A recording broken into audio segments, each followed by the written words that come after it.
So I've narrowed down some of the issues that these servos, the stock servos, have. And I'm going to go ahead and demonstrate, so maybe you can recognize if this is something that your servo is also doing. Maybe you thought it was burned out, or you just ran it too hard, or it's just end-of-life stuff. But it's actually possibly repairable depending on how bad your servo is messed up. But here's what you'll see. So this is an Emax. This is a repaired servo that was doing what this servo is doing, and you'll see what this servo is doing here. So you can see when I full turn it, it like snaps back real hard. Yeah, this one's still doing it, but it was pretty messed up. The fact that it's where it's at now is even better. It was actually at a point where it would just spin. The servo head would just spin, or the horn. But you can see the issue here on this bottom servo. It's way overcorrecting, and actually when it zeroes back out, it doesn't zero out in the same spot when it returns. Right? It like overcorrects. And that's not usable at all. You can't use that at all, because your steering will never be straight. It's also slow to respond. It also, you can see it just like acts, it's acting wonky, whereas these two are responsive. Right, brand new Emax, repaired servo that was doing this, but worse. Actually, did you see that? It was moving by itself. Anyway, so what that is the pentometer not knowing where the servo gear that attaches to the horn is. The pentometer stops the servo from just completely spinning. It's a motor. And I'm going to go ahead and go a little bit deeper into this, and I'm going to take it apart, and I'm going to show you exactly what's happening. So after dealing with a few of these stock servos and seeming like they go out after tightening this down, I thought it was doing something with the pentometer. Inside the servo there's a pentometer that tells how far the gears have turned, basically giving you the 180 degrees. Without a pentometer it would just spin. It's basically got a tiny motor in there. And we were having the weird issues, and I realized after I fixed one of them, I conformal coated the entire inside, made sure the pentometer was tight up against the gears, basically the rod and the gear, and make sure everything, so the pentometer didn't move. It's tight side to side, because if the pentometer tweaks while this is moving, you're not going to get precise control. So this is the back of the pentometer. If this for some reason gets loose and is able to shift when you're turning the servo, and you see these shift and they're kind of doing a little movement like that, that's also going to cause issues. So you're going to want to make sure this is nice and tight in there. You want to make sure it's pushed all the way down. On this servo, it seems very tight. On this previous servo, it was literally, as I turned it, it would move. The whole thing would just kind of tweak and move in there, which makes it very inaccurate when it's trying to return to home and be granular. As far as how to fix that, when I conformal coated it, I put a lot of good extra conformal coating. You want to be careful that you don't let it seep into the motor itself or the pentometer itself and get into the gears and whatnot. But I put a decent amount in here. I put a ton on the board, so when the board fits back in there, there's actually this little plastic piece. It's like a shim. You can also get another extra shim to put in there. You know, potentially use some a piece of thin paper and fold it over once or something, just to get some extra thickness in there. And that'll sit inside. And then your board, once you've conformal coated the whole board, do 2 or 3 coats of conformal coating on the board. I did some on the back of the motor here. This one's not done yet. But then when you put it back in, you know, it's going to have a little bit extra thickness to it. So it should help hold down and keep that pentometer very tight in there. Mind you, sorry, I was putting it upside down. But yeah. So you'll put the board back in, and it should be tight up against the pentometer. And again, the conformal coating, a couple extra layers of that will make it even tighter in there. And it should prevent that pentometer from moving at all. So I got that all good, and it was working 100 times better, basically like new. And then I tightened it down again on the servo spring using the screw and the servo saver on there, which is not ideal. Obviously, you just want a good servo that you don't need a servo saver on. But again, I'm trying to restore this back to stock, and that's part of stock. So. Plus, I just like to know why things are working the way they are, what the issues people are finding. And a lot of people have issues with these servos, and I think this might be one of the major ones. If you tighten down the servo saver, or the servo screw, essentially, it goes into this gear. This is what's popping out of the top of the servo. Okay, you tighten your servo horn down onto this gear, and as you tighten this, I want to show you something here. You're tightening it down, and so I like to not have a servo saver too much, so I tighten it pretty tight, and I get it tightened down, and something you're going to notice here as you tighten this down, okay, you've got plenty of room to keep tightening, plenty of room, even with the servo horn and the saver and everything on there. But look at that. It pushes the screw all the way through. And the servo pentometer shaft is what sits right inside that hole.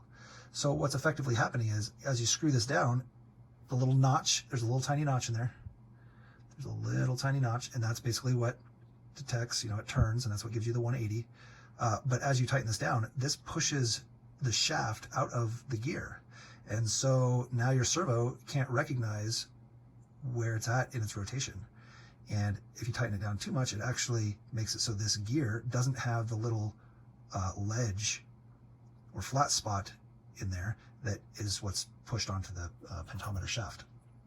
So that is 100% the issue as to why these servos will go squirrely sometimes.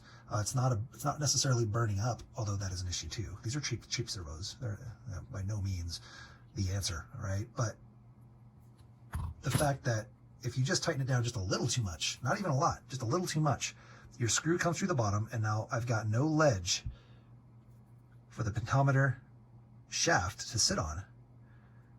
And so now the shaft will not turn when the servo turns. So as you're turning the servo, the shaft attached to the pentometer, again, tells a little board how far it's going. And if it can't tell it how far it's going, your servo is gonna freak out, because now it's not gonna stop. So I can change directions, but it's not gonna stop because it's not turning the pentometer shaft, essentially. Hold on, let's turn that off. Let's pop this off and turn it back on.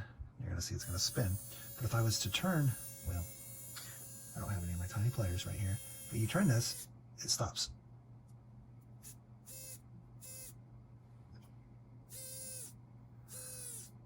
And that just gives you enough to be able to turn it so the servo knows stop turning. And that gives you just the 180 left and right versus a motor, which just spins 360 all day long.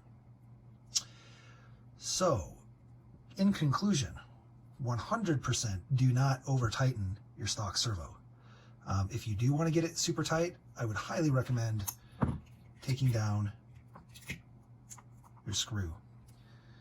All right, these are way too long for the gear, essentially, right? Your servo horn mount.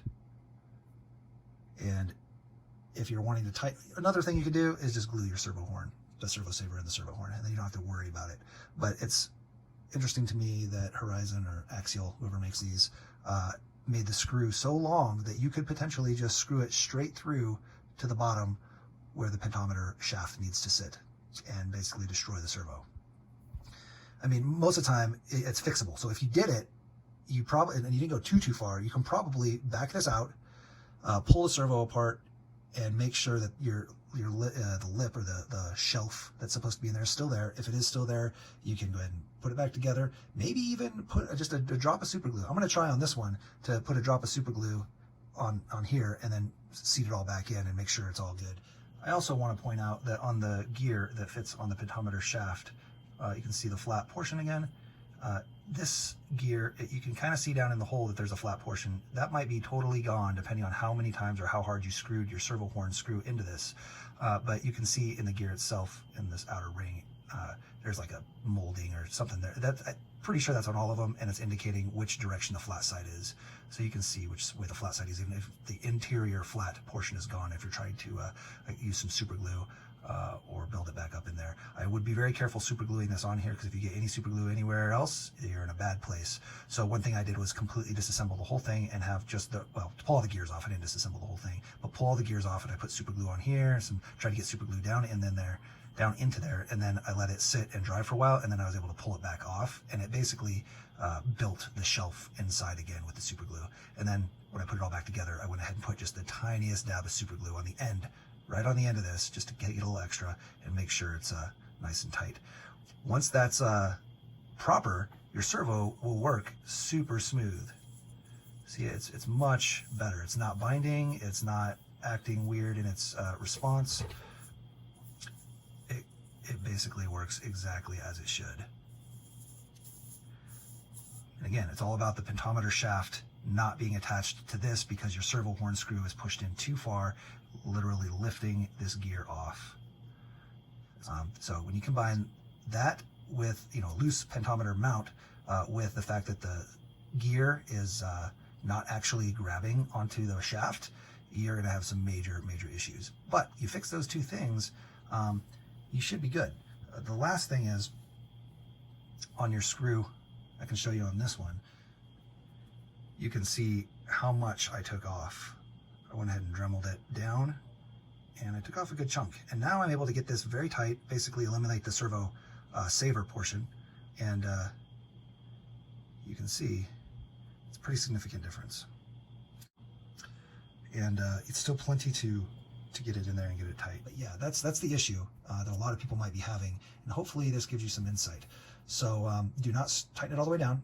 You're pushing the pentometer shaft outside of the gear, and it's definitely going to cause some squirreliness.